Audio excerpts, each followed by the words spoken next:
बिस्मिल्लाहिर्रहमानिर्रहीम the blank page official में आपको खुशामदीद कहते हैं। अगर आप नए हैं इस चैनल पर तो सब्सक्राइब ज़रूर करिएगा और बेल आइकन को प्रेस करना ना भूलिएगा।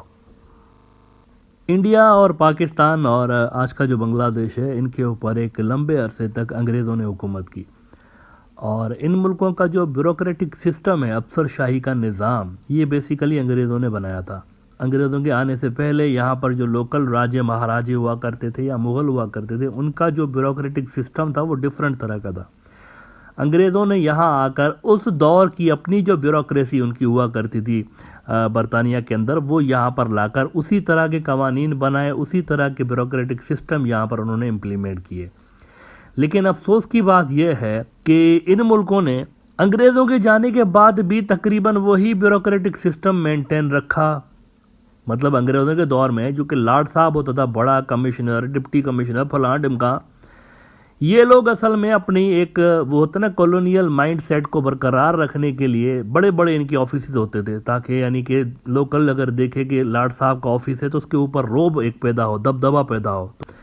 तो उन्होंने बड़ी बड़ी मराहत जो थी वो अंग्रेज़ ऑफिसर्स को दे रखी थी। बड़ी बड़ी ऑफिस होती थी और नौकर चाकर ये वो सारा कुछ अंग्रेज़ों ने रखा हुआ था, ताकि महकूम कौम को, जिसके ऊपर वो हुकूमत करते थे, उनको ये एहसास रहे हमेशा कि वो ग़ुलाम है और इनके ऊपर जो बैठा हुआ है वो आका है। असल में वो आका और ग़ुलाम का फ़र्क उन्होंने ब्यूरोक्रेटिक सिस्टम में रखा हुआ था। लेकिन अंग्रेज़ों के जाने के बाद भी चूँकि इन मुल्कों ने एज इट इज़ वो सिस्टम कॉपी किया, तो रिफॉर्म्स इन्होंने उस लेवल की नहीं किए ब्यूरोक्रेसी के अंदर जो कि करने चाहिए थे राइट फ्रॉम द बिगिनिंग 1947 से लेके। और आज भी इन मुल्कों की जो ब्यूरोक्रेसी है उसको दुनिया की जो निचले लेवल की ब्यूरोक्रेसी थी उसके अंदर उनका शुमार होता है। अब पाकिस्तान की ब्यूरोक्रेसी के बारे में मैंने यहाँ पर बात की हुई है ब्रॉडर व्यू में कई मरतबा कि एक्सपेंसिव ब्यूरोक्रेसी है और इफ़िशेंट नहीं है इतनी ज़्यादा। इसी तरह से इंडिया की ब्यूरोक्रेसी भी एक्सपेंसिव है और इफ़िशेंट इतनी ज़्यादा नहीं है। कुछ में आपको इंडिया के अपने ही न्यूज़ आउटलेट्स के रेफरेंसेस दिखाना चाहूँगा जिसके अंदर वो अपनी ब्यूरोक्रेसी को एक्सपोज करते हुए नजर आ रहे हैं। खुद उनका मीडिया करीब 2 साल पहले द प्रिंट ने लिखा कि it's 2021 and the Indian bureaucracy remains the greatest impediment to progress. और फिर एक मरतबा तो बल्कि इंडियन जो ब्यूरोक्रेसी है वो एशिया की सबसे घटिया तरीन जो ब्यूरोक्रेसी है उसका एजाज़ भी उसको मिल चुका है। द टाइम्स ऑफ इंडिया ने आज से कई साल पहले रिपोर्ट किया था कि Indian bureaucrats have terrific powers rated worst in Asia. अच्छा, एक और मज़े की बात यह है इन मुल्कों की ब्यूरोक्रेसीज में कि एक नेक्सस बना हुआ होता है सियासतदानों का और इनका ब्यूरोक्रेट्स का, और ये जो नेक्सस है बेसिकली ये ही सबसे बड़ी रुकावट होता है रिफॉर्म्स लाने के लिए।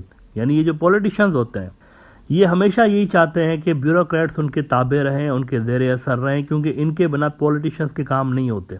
तो ये जो रिफॉर्म्स इतने सालों से नहीं आए इन मुल्कों की ब्यूरोक्रेसी में, तो उसमें सियासतदानों का बड़ा किरदार रहा है। हर पॉलिटिकल पार्टी चाहती है कि अहम तरीन पोस्टों पे उन्हीं के लोग रहें।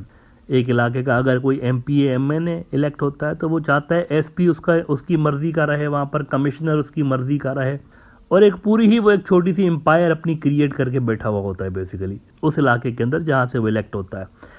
तो ये चीज़ भी असरअंदाज होती है रिफॉर्म्स लाने के लिए। तो इस पे वैसे इंडिया के अंदर भी चूंकि ये सूरत हाल है, तो द क्विंट भी इंडिया का ही अखबार है, इसी हवाले से उन्होंने लिखा था कि in India the politics civil servant nexus it's the poor who lose. अब इंडियन ब्यूरोक्रेसी का मिसाल मैंने डेलिबरेटली आपको दिया क्योंकि अब जो मैं आपको बात बताने जा रहा हूँ उस पर यकीनन आपको हैरत होगी अगर आप बांग्लादेश से ये प्रोग्राम देख रहे हैं। इंडिया की अपनी ब्यूरोक्रेसी इनकॉम्पिटेंट है और जैसा कि मैंने आपके साथ थोड़ी देर पहले शेयर किया कि एक वक्त में इसको एशिया की सबसे घटिया तरीन ब्यूरोक्रेसी भी डिक्लेयर किया जा चुका है। लेकिन अजब बात देखें कि बांग्लादेश के अंदर जो अवामी लीग की सरकार बैठी हुई है, जिसके अंदर वो जो इंडियन लॉबी मौजूद है, जिसके बारे में मैं बात करता रहता हूँ कि ये इंडिया से ज़्यादा इंडिया के वफादार हैं, इन्होंने अपने जो सिविल सर्वेंट्स हैं बांग्लादेश के, उनको ट्रेनिंग दिलाने के लिए ये किसी अच्छे मुल्क नहीं भेज रहे कि किसी अच्छे मुल्क जहाँ पर ब्यूरोक्रेसी अच्छी हो तो उनको वहाँ भेजा जाए, ट्रेनिंग लेकर आए सिविल सर्वेंट्स वहाँ पे और उसको लाकर फिर अपने मुल्क में इम्प्लीमेंट करें ताकि बेहतरी आए। नहीं, ये खुद उस मुल्क की तरफ ट्रेनिंग दिलवाने के लिए अपने ब्यूरोक्रेट्स को भेज रहे हैं जो कि शायद बांग्लादेश से भी बदतर है। इंडिया, बांग्लादेशी सिविल सर्वेंट्स को इंडिया भेजा जा रहा है कि उधर से सीख के आओ। यानी वो मुल्क जो कि खुद बांग्लादेश से गिरा हुआ है ब्यूरोक्रेसी के अंदर, वो इनको सिखाएगा बांग्लादेश वालों को। ये भी कुदरत का निज़ाम देखें अजब सा और अवामी लीग को वैसे इनकॉम्पिटेंसी का ऑस्कर मिलना चाहिए इस हवाले से, ये जो उन्होंने हरकत की है। द बिजनेस स्टैंडर्ड ने खबर लगाई है कि India begins capacity building programme for 40 Bangladeshi civil servants. The national centre for good governance NCGG in India has commenced a capacity building program for 40 Bangladeshi servants. The NCGG promotes collaboration and learning among civil servants in India and neighboring countries in line with the Vasudhaiva Kutumbakam। एक तो ये मंत्र ऐसा गले में लगा हुआ है ना। मोदी साहब ने भी कोविड के दिनों में यही बोल के एडवांस पैसे पकड़वाए थे, बांग्लादेश के वेस्ट कर दिए थे। आखिर में उनको जो है ना वो वैक्सीन भी नहीं दी थी। उन्होंने कहा था वासुदेवा कुटुंबकम पे हम मानते हैं, सारी दुनिया हमारी फैमिली है, लेकिन वैक्सीन देने की जब बारी आई तो बैन लगा दिया था बांग्लादेश को एक्सपोर्ट करने पे कि नहीं देंगे। पैसे लिए हुए थे एडवांस में उनसे, उसके बावजूद उनको जब कोविड का पीक आया था बांग्लादेश के अंदर तो इंडिया ने वैक्सीन नहीं दिए थे। मोदी साहब ने यही मंत्र बोल के बांग्लादेश का कॉन्फिडेंस जीतने की कोशिश की थी, Vasudeva Kutumbakam, the whole world is family. बहरहाल तो द बिजनेस स्टैंडर्ड वाले रिपोर्ट कर रहे हैं कि in line with the Vasudeva Kutumbakam the world is one family philosophy imposed by Indian Prime Minister Narendra Modi according to an official statement। अब ये सूरत हाल है कि बांग्लादेश के जो सिविल सर्वेंट्स हैं उनको इंडिया भेजा जा रहा है कि उधर जाकर ट्रेनिंग लो तुम और सीखो वहाँ पर कुछ। मैं आपके साथ एक बार फिर से टाइम्स ऑफ इंडिया की कुछ साल पहले की ये रिपोर्ट शेयर करना चाहूँगा। Indian bureaucrats have terrific powers rated worst in Asia.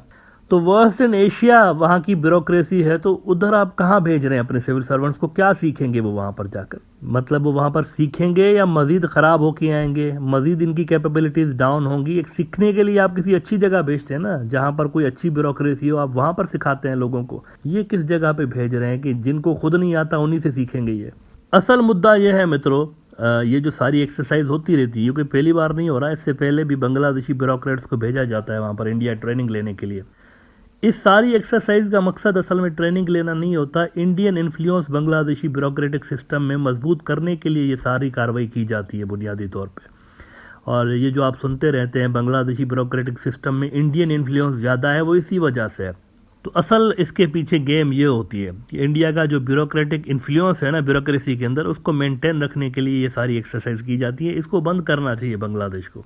मेरे ख्याल से बांग्लादेश के लिए बेहतर होगा कि उस जगह पे अपने जो सिविल सर्वेंट्स हैं, जो कि मैं समझता हूँ इंडिया से बेहतर हैं, लेकिन उनकी कैपेसिटी बिल्डिंग के लिए उस जगह पर इनको भेजा जाना चाहिए जो कि ज़बरदस्त ब्यूरोक्रेटिक सिस्टम रखने वाले मुल्क हैं। यानी कि उन मुल्कों के अंदर इनको भेजा जाना चाहिए जो कि एडवांस्ड हों, बांग्लादेश से ज़्यादा जिनकी ब्यूरोक्रेसी अच्छी हो, उधर भेजा जाना चाहिए, बजाय इंडिया के जिसकी खुद की ब्यूरोक्रेसी जो है वो बांग्लादेश से भी नीचे के लेवल की है।